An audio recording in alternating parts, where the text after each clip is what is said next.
My name is Antoinette Morris. I will be your host for today. Welcome to Chat and Share. Today with us we have some interesting persons, psychology experts, Miss Andrews and Solomon, skeptic, Miss Jones, community representative, Miss Charles, educator, Mr. Sutherland, and curriculum developer, Miss Thomas. Today we are going to talk about learning theories, behaviorism. Thank you for being here with us today. Thank you for having us. Okay. Ms. Solomon is going to give us the brief information on Pavlov and his experiment.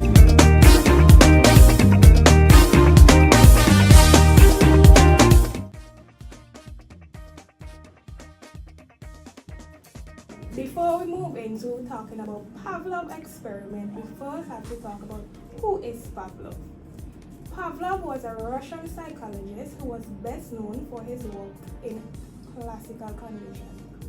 He discovered the learning process while studying the digestion system in dogs. Pavlov noticed that the dogs start to salivate when he tastes food, but also when the assistant brings the food.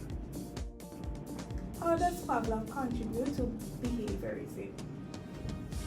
Ivan Pavlov made significant contribution to behaviorism through his discovery of classical condition. Classical condition, this is where Pavlov demonstrates how a neutral stimulus, which is the bell, has become associated with the unconditional stimulus, the food. Leading to the conditioned response, the salivation, this process highlighted how behaviors could learn through association. Experimental methods. His experiment approach leads the groundwork of the scientific study of behavior. By controlling and measuring variables, Pavlov provided a model for future behaviorist research.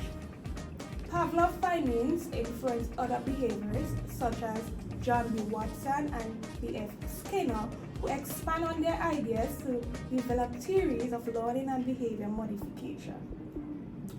Pavlov experiment. His main objective was to study the digestive processes in dogs. He noticed that dogs would start to salivate when they reached to their taste of food, but also when they saw the lab assistants who fed them. The method. Pavlov introduced a neutral stimulus, a bell, before presenting the food. Over time, the dog started to associate the bell with the food. What is the result? After several pairings, the dog began to salivate at the sound of the bell alone, even when there is no food was present. This shows that the bell had become a conditioned stimulus, triggering a conditioned response salivation. What was the conclusion? Pavlov demonstrated how classical conditioning works. A neutral stimulus can be elected to a response when it's repeatedly paired with an unconditional stimulus. How does classical conditioning work? Or 5 components of classical conditioning. Classical conditioning shows how behavior can be learned through association. It has a profound impact of the field of psychology and education. 1. Unconditional stimulus. This is something that is naturally and automatically triggered by a response. In Pavlov experiment, the food was the unconditioned stimulus because it naturally makes the dog salivate. Unconditioned response. This is the natural response to the unconditioned stimulus. The dog salivates in response to the unconditioned response. Neutral stimulus. This doesn't trigger any particular response in Pavlov's case. The bell has a neutral stimulus. And 5, conditional stimulus. After pairing, the neutral stimulus becomes a conditional stimulus, now triggering a response on its own. The bell, once neutral, became a conditioned stimulus. Conditioned response. This is the response to the conditioned stimulus. The dog began to salivate just as the sound of the bell without the food present. Okay, so that we are talking about Pavlov experiment. Can you give us some everyday examples so our audience might have a brief understanding of what you're talking about? Some everyday examples of classical conditions are phobias. A person might develop a fear of dogs after being bitten. The sight of dogs, which is the neutral stimulus, becomes associated with pain, which is the unconditional stimulus, leads to fear, which is the conditioned response. 2. Advertising. Companies often use pleasant image or music, which is the neutral stimulus, with their products. Over time, consumers may develop positive feelings, conditioned response towards a product due to the association. So you're talking about the Fenty and so on? Yes, so after seeing these Fenty, the advertisement, this will become our conditioned response and the consumer will be associated with the product. Okay. Food aviations. If you get sick after eating a particular food, you might develop an aviation for that food. The taste of the food gets associated with nausea, leading to a conditioned response of feeling sick. Pets. A pet might run to the kitchen at the sound of a can opener. This becomes a neutral stimulus. Because it's associated with that sound getting fed, which becomes the unconditioned stimulus. So can you tell me about the phases of classical conditioning? There are 3 phases of classical conditioning. They are 1. Acquisition recovery. Acquisition is the process through which this association is formed, leading to a new learned behavior. In the Pavlov classical conditioning, acquisition is the initial stage where the neutral stimulus and the conditional stimulus are paired together repeatedly until the neutral stimulus alone triggers the conditioned response. For example, in Pavlov experiment, the bell is rung just before the presentation of the food. Over time, the dog began to associate the sound of the bell with the arrival of the food. Eventually, the bell alone triggers salvation. Number 2, extinction recovery. Extinction demonstrates that conditioned response are not permanent and can be revised with enough non-reinforced trials. Extinction in Pavlov classical condition occurred when the conditioned stimulus is repeatedly present with the unconditioned stimulus, leading to a gradual weakening and eventual disappearance of the conditioned response. For example, in Pavlov experiment, if the bell is rung repeatedly without representation of the food, the dog will eventually stop salivating to the bell.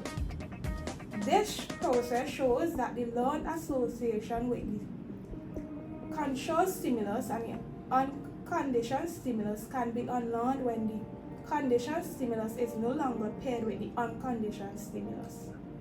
And lastly, the spontaneous recovery. Spontaneous recovery is a fascinating phenomenon in classical condition. After a conditioned response has been extinguished, it can unexpectedly reappear after a rest period, even without any further conditioning trails. For example, after the dog has been salivating to the bell might be rung again after some time. Surprisingly, the dog might be begging to salivate again, indicating that the learn associated with the bell and the food wasn't entirely erased. This shows that the learned behavior is still present in the brain, even though it appears to be forgotten. Okay, so that was a lot of information. Thank you. In Pavlov,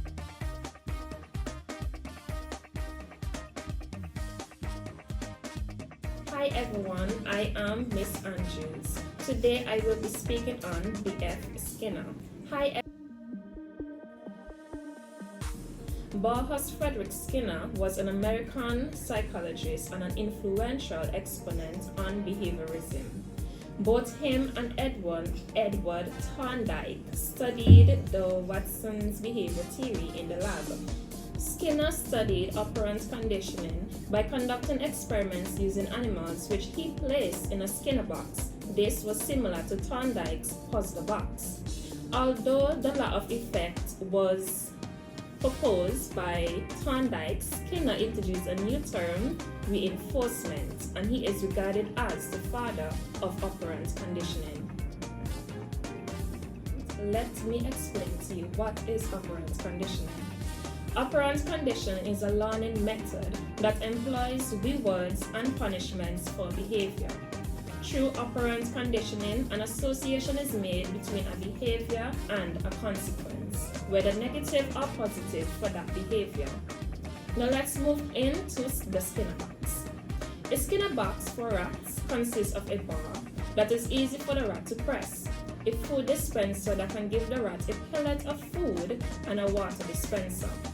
The rat cannot see or hear anything outside of the box, so all stimuli are controlled by the experimenter.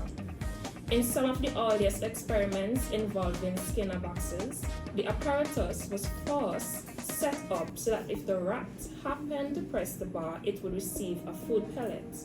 After a few accidental bar presses, the rat would start pressing the bar frequently, receiving a pellet each time.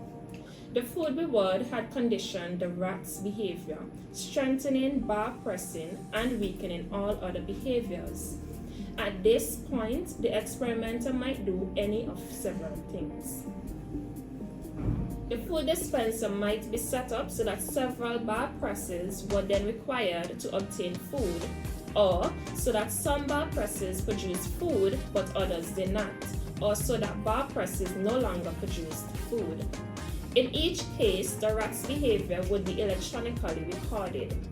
One important advantage of the Skinner box is that it allows for careful scientific study of behavior in a controlled environment. Anyone with the same equipment can repeat Skinner's experiments.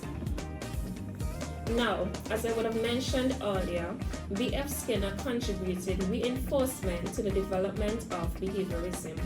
What is reinforcement, you may ask? Reinforcement is any event that strengthens or increases the behavior it follows. Punishment is a consequence that decreases the probability a behavior will occur. Some main principles of operant conditioning are positive reinforcement, negative reinforcement, positive punishment, negative punishment, and extinction. Positive reinforcers are favorable events that are presented after the behavior. For example, a teacher's positive comments would increase a student's writing behavior. Negative reinforcers involve the removal of an unfavorable event after the display of a behavior. Example would be a father nagging at his son to do his homework. He keeps nagging. Finally, the son gets tired of hearing the nagging and does his homework.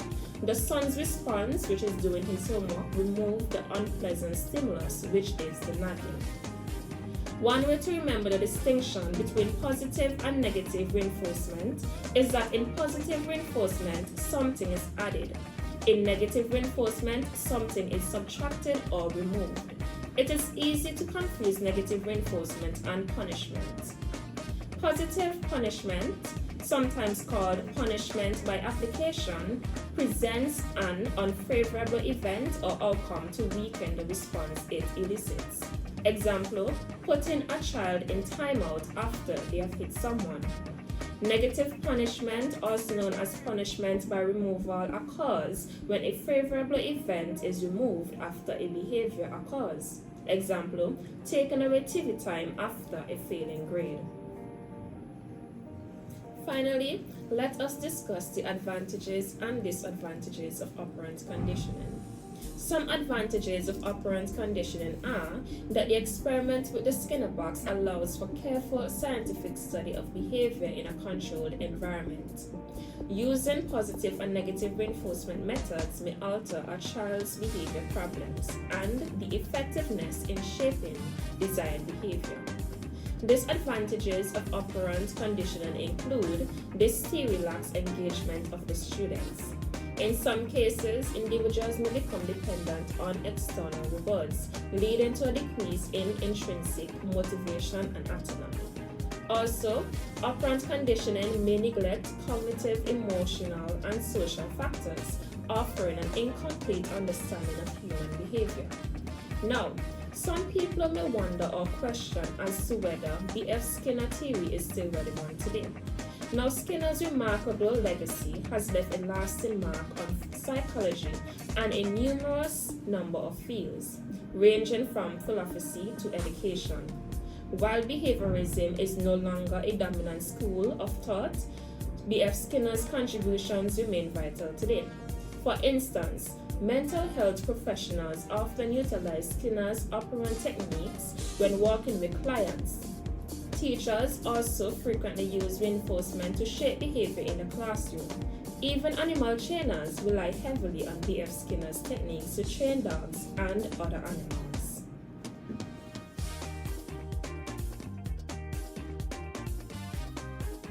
Good day everyone, I am Ms. Charles, the community representative.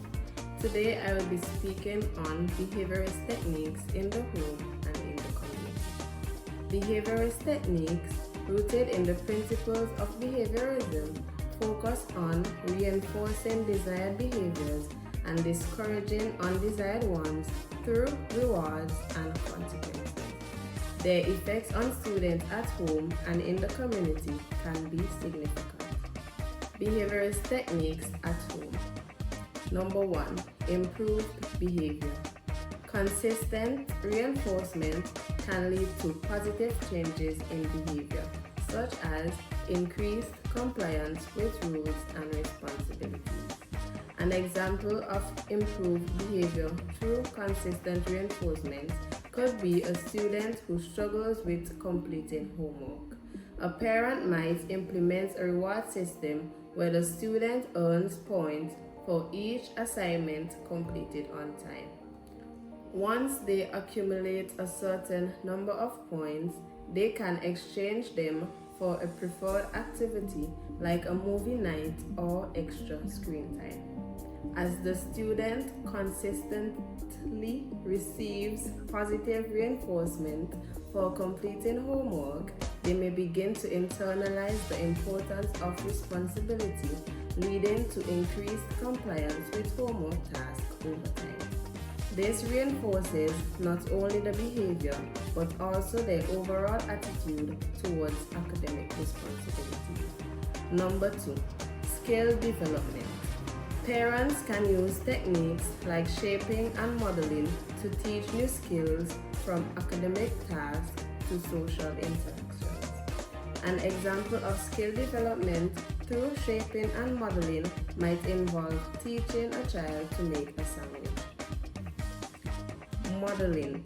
A parent first demonstrates the entire process, showing each step clearly from gathering ingredients to assembling the sandwich. Number 3, gradual independence. As the child becomes more confident, the parents can gradually require the child to take on more steps, like choosing the bread and assembling the sandwich independently. Through this approach, the child learns not only how to make a sandwich, but also gains confidence and competence in following instructions and performing a practical task. Increased motivation. Rewards system can enhance motivation for completing chores or homework, promoting a sense of achievement. An example of increased motivation through a reward system could be a student task with completing daily chores. A parent might create a chart where the student earns a sticker for each chore completed, such as making their bed, taking out the trash, or doing the dishes. Once the student collects a certain number of stickers, they can redeem them for a reward, such as a fun outing or a small toy.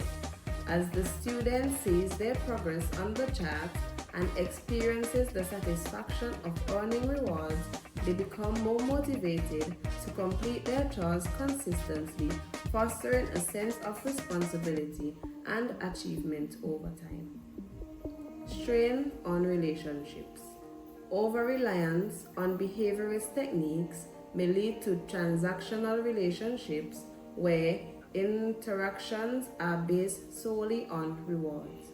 An example of strainer relationships on behaviorist techniques could occur in a family where a parent primarily uses a reward system to encourage their child's good behavior. For instance, the parent might frequently offer monetary rewards or gifts for tasks like studying or cleaning up after themselves. While this initially boosts the child's compliance, it may lead to a situation where the child begins to expect rewards for every positive action. As a result, their motivation to help out becomes linked solely to the prospect of a reward rather than intrinsic values like kindness or responsibility.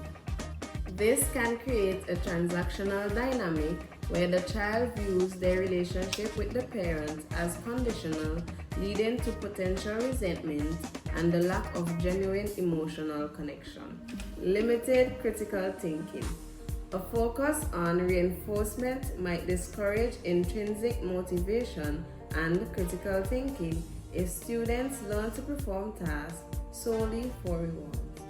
An example of limited critical thinking due to focus on reinforcement could be seen in a home setting where a parent offers prizes for students who correctly answer questions or complete tasks.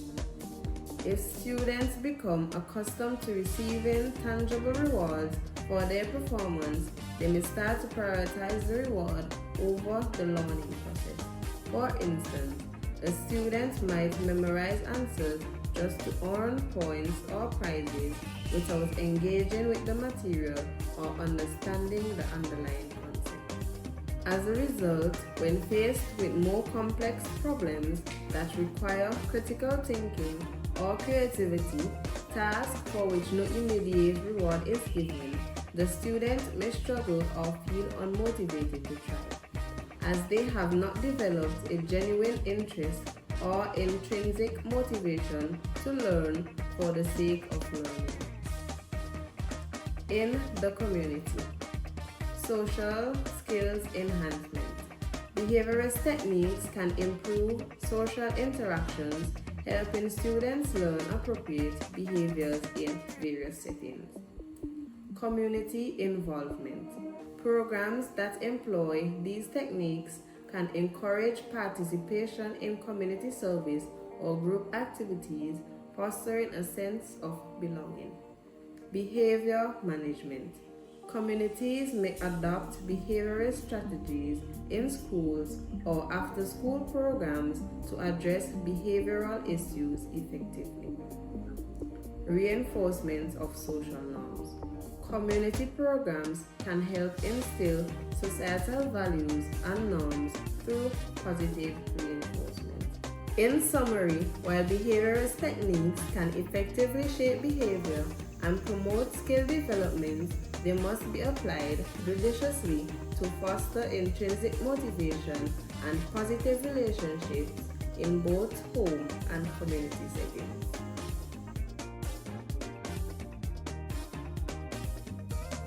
Hello, I am your curriculum developer. As mentioned previously, classical conditioning by Pavlov involved learning through association. His experiment with dogs demonstrated that a neutral stimulus, when paired with an unconditioned stimulus, could eventually elicit a conditioned response. In education, teachers can use Pavlov's classical conditioning to create positive association.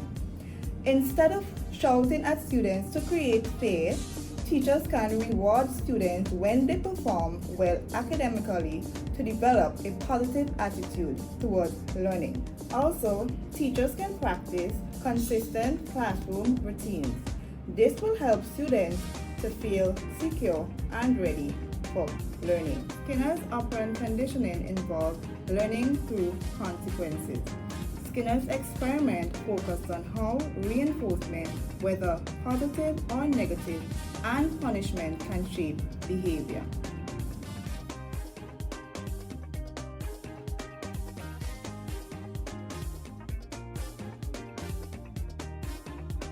What is behaviorism and why is it important to educators? Behaviorism is a theory of learning focused on the observable behaviors and how they're influenced by environmental stimuli. In education, behaviorism underscores the importance of shaping students' behavior through reinforcement and punishment, which helps educators manage classrooms and promote positive behaviors in students. What is Pavlov's classical conditioning and how does it apply to education? Pavlov's classical conditioning involves pairing a neutral stimulus with an unconditioned stimulus to evoke a conditioned response. For educators, this concept means associating positive or negative stimuli with certain behaviors to encourage or discourage those behaviors. For example, pairing praise with task completion can condition students to feel positive about completing tasks.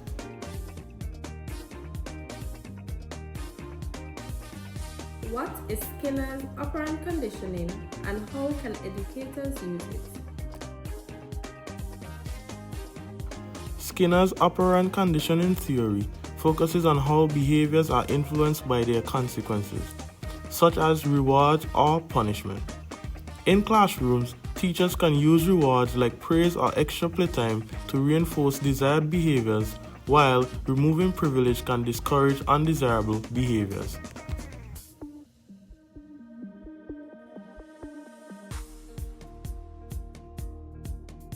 How do Pavlov's and Skinner's theories compare?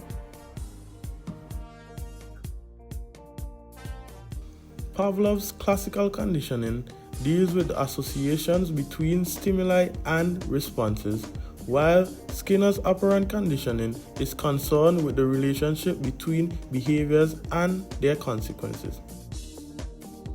Both theories highlight the role of reinforcement, but classical conditioning focuses on involuntary responses, whereas operant conditioning addresses voluntary behaviors.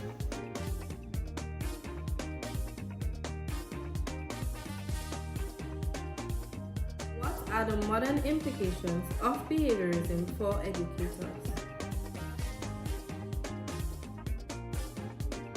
Behaviorism principles still inform educational practices, especially in behavior management and student motivation. For instance, positive reinforcement remains a widely used strategy for promoting classroom engagement. Additionally, the structured approach of behaviorism supports systematic teaching methods, such as setting clear rules and expectations.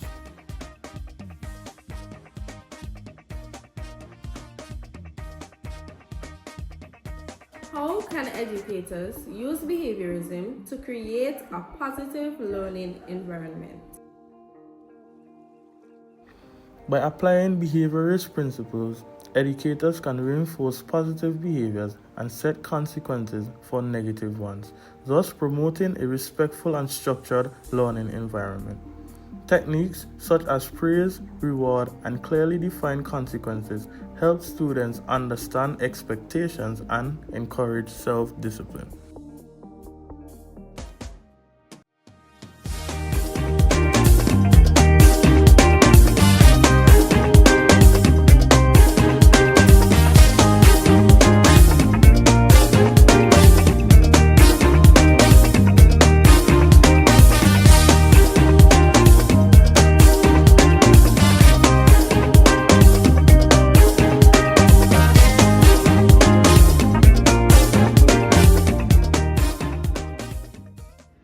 Thank you for tuning in. Cheers!